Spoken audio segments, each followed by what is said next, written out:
I'm Morgan Bell. I'm the social media manager at UAF, and I'm at AGU here with Eric, and he's just going to tell us a little bit about himself and his research. So go ahead and take it away, Eric. Howdy, y'all. I'm Eric Petersen. I'm a research associate at the Geophysical Institute, and I'm a glaciologist. And I primarily focus on glaciers that are dirty. They're covered in rocks and soil, and this affects how they melt and how they retreat and the shape of their surface. I also study glaciers on other planets, and I've been having a great time presenting my research and connecting with colleagues here at AGU. That's super cool, Eric. And do you mind just telling us a little bit more about what you presented here? Sure. So I've been focusing this past year and a half on a field project in the Wrangell Mountains of Alaska, Wrangell St. Elias National Park. We've been investigating the Kennecott Glacier, which is an extensively covered, debris-covered glacier.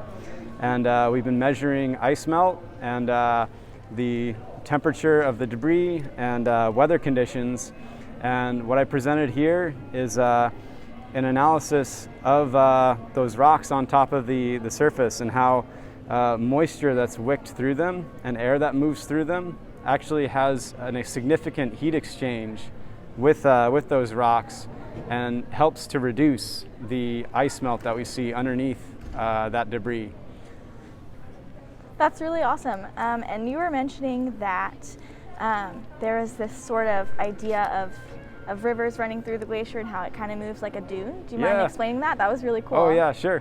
So when you have melt streams running across the glacier, they tend to cut into the ice and create these canyons.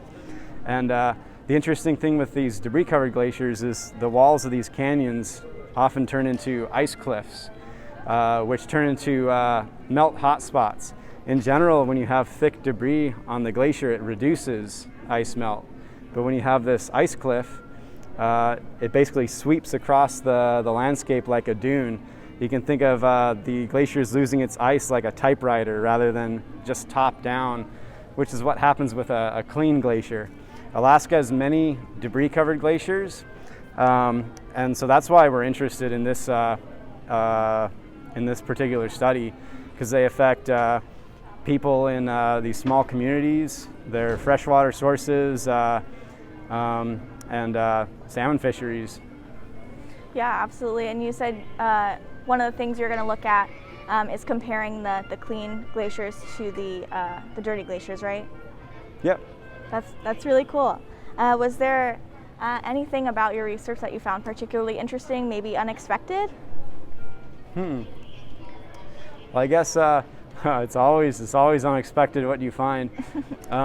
What was unexpected to me was just how much heat is lost to evaporation in the debris layer. So when people model this, they take the sunlight that hits the rocks, and that warms the rocks, right? And then they model how it transmits through the rocks to the ice underneath. And they typically take all that heat and put it into ice melt. But what I'm finding with my measurements is that up to half of that heat is lost. Wow. As air flows through. And I call it the swamp cooler effect. People who live in Arizona in dry climates, a cheap way to cool their homes is to draw this dry air across a film of water. It evaporates it, and that makes a heat exchange, which then cools the air that comes into your home. And I think the same thing is happening on this dirt on top of a glacier. The rocks are heated up, there's some melt, it produces meltwater which comes up through the rocks, and then that evaporates, and you lose a lot of heat that way. And I was surprised just how much heat is lost. Yeah, definitely sounds surprising. Thank you so much for being here and for talking to us. Yeah, thank you.